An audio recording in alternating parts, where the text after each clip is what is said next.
Hello दोस्तों, welcome to all of you. तो जैसा कि आज का हमारा जो वीडियो होगा बहुत ही शॉर्ट वीडियो होगा, जहां पर हम लोग सीखेंगे करेक्ट यूज ऑफ ए और एन, मतलब ए और एन का सही प्रयोग। ये बहुत ही शॉर्ट वीडियो होगा। तो हमें से बहुत लोगों को ये पता होगा कि ए एन का यूज कब करते हैं, कैसे करते हैं। तो फर्स्ट ऑफ ऑल जो चीज आपको पहले पता है मैं एक बार उसको बता देता हूँ कि ए और एन दोनों का ही मतलब हिंदी में क्या होता है। ये होता है एक, अर्थात चाहे ए का मतलब लेना हो, ए का अर्थ लेना हो, ए का अर्थ भी एक होता है, एन का अर्थ भी एक होता है। और कुछ चीजें हमको बचपन में बताया गया है कि जो ए है उसका प्रयोग तब करते हैं जब इसके साथ कोई ऐसी संज्ञा आ जाए जिसका प्रारंभ किससे हो जाए, इंग्लिश के कॉन्सोनेंट अर्थात ए ई आई ओ यू को छोड़कर। क्योंकि एन का प्रयोग किस साथ करते हैं, वॉवेल के साथ करते हैं। वॉवेल क्या होता है, ए ई आई ओ यू। ये जो ए ई आई ओ यू होता है ये होता है इंग्लिश का वॉवेल। और इंग्लिश वर्ड वाले में कितने शब्द होते हैं, टोटल 26 लेटर्स होते हैं।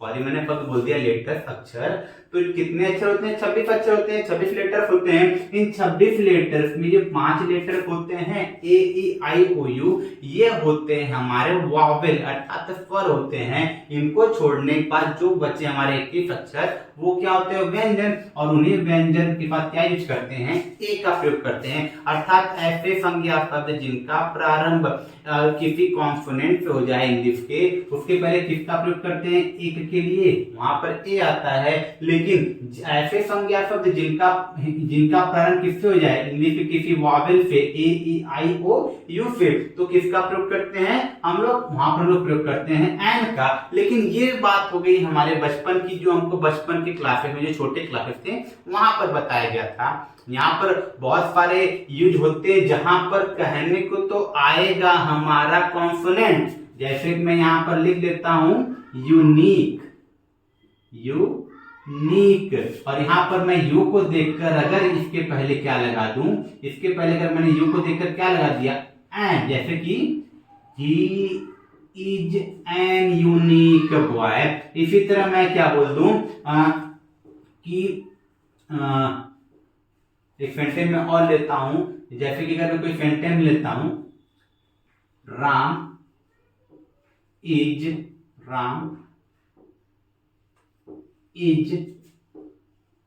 यहां पर देखिए मैं इस शब्द को बोल नहीं रहा हूं, ऑनेस्ट बॉय।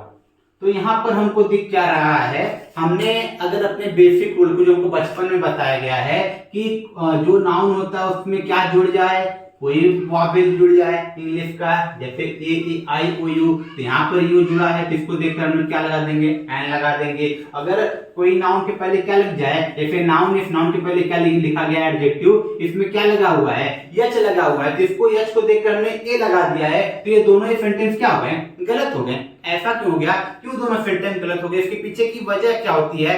एक्चुअल में हम कभी भी वॉवेल या कॉन्सोनेंट को तो बाद में देखते हैं, वो जो वॉवेल या कॉन्सोनेंट देखा जाता है वो एक्चुअल में इंग्लिश का नहीं देखा जाता है, हिंदी का देखा जाता है। अब बात आएगी कि इंग्लिश लैंग्वेज में हिंदी के वॉवेल को कैसे देखा जाएगा। हिंदी के वॉवेल को इस तरह देखा जाएगा कि जिस शब्द की हम लोग बात करेंगे जिसके पहले ए और या फिर एन का प्रयोग करना होगा, उस शब्द के हम लोग प्रोनाउंसिएशन को देखेंगे। जैसे अगर मैं इस शब्द को लिखूं हिंदी में, इस शब्द को अगर मैं हिंदी में लिखूं तो ये क्या हो जाएगा, यूनिक। ये क्या हो जाएगा, यूनिक। और इसको अगर मैं हिंदी में लिखूं तो ये क्या होता है, ऑनेस्ट। ये क्या होता है, ऑनेस्ट होता है। तो अब जब हम लोग इसके हिंदी प्रोनाउंसिएशन को देख रहे हैं तो इन दोनों शब्दों में पहले शब्द को देखेंगे यूनिक को, तो यहाँ पर इसका पहला शब्द क्या आ गया है, पर पहला अक्षर क्या आ गया है इस शब्द में, यह आ गया है। और जो यह होता है ये होता है हिंदी का व्यंजन। और जब भी कोई शब्द जिसको प्रोनाउंसिएशन करने पर उसका प्रारंभ हिंदी के व्यंजन से हो जाए तो वहां पर प्रयोग करते हैं किसका, वहां पर प्रयोग करते हैं ए का। अर्थात यहाँ पर जो एन का प्रयोग है वो गलत है, यहाँ पर होना क्या चाहिए था, ए होना चाहिए था। क्यों, क्योंकि इसके बाद जो ये शब्द है इसके साथ कहने को तो इंग्लिश का वॉवेल यू जुड़ा हुआ है, लेकिन जब हमने इसका प्रोनाउंसिएशन किया तो ये क्या हो गया है, यूनिक। अर्थात इसका पहला अक्षर क्या है, यह है, और इसलिए हमने यहाँ पर किसका प्रयोग कर लिया है, ए का प्रयोग कर लिया है। सेम वे में यहाँ पर इस ये जो शब्द लिखा गया है HONEST, तो यहाँ पर पहला अक्षर कहने को तो इंग्लिश का व्यंजन है, इंग्लिश वर्णमाला का व्यंजन है, तो उसको देखकर तुमने ए लिखा जो कि सही लग रहा है। बट जब हमने इसका प्रोनाउंसिएशन किया तो इसमें क्या लग गया है, यहाँ पर इसका प्रारंभ हुआ है आ से।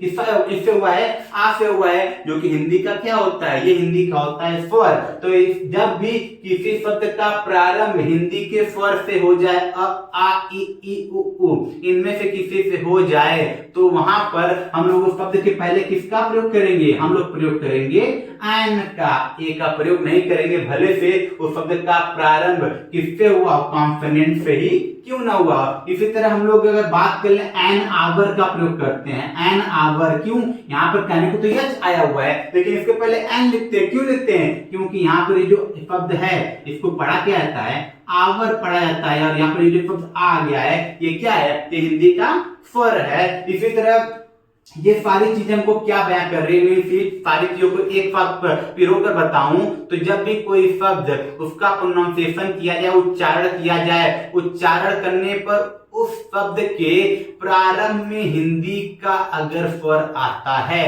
तो उस केस में हम लोग यूज करेंगे आर्टिकल एन का। लेकिन अगर शब्द के उच्चारण में हिंदी का क्या आ जाए, व्यंजन आ जाए, जस्ट लाइक दैट, यूनिक लिखा हुआ था स्टार्टिंग इंग्लिश में, इंग्लिश के वॉवेल से हुआ है, लेकिन हिंदी में इसका उच्चारण किए तो यह आ गया है, तो उस केस में हम लोग किस आर्टिकल का प्रयोग करेंगे, वहां पर हम लोग प्रयोग करेंगे ए का। तो ये रहा हमारा करेक्ट यूज ऑफ ए और एन। तो उम्मीद करता हूं आपको ए और एन के सही यूज करने का तरीका पता चल गया है। तो तब तक के लिए चलते हैं, इस वीडियो को समाप्त करते हैं, मिलते हैं नेक्स्ट वीडियो में, तब तक के लिए टाटा बाय बाय।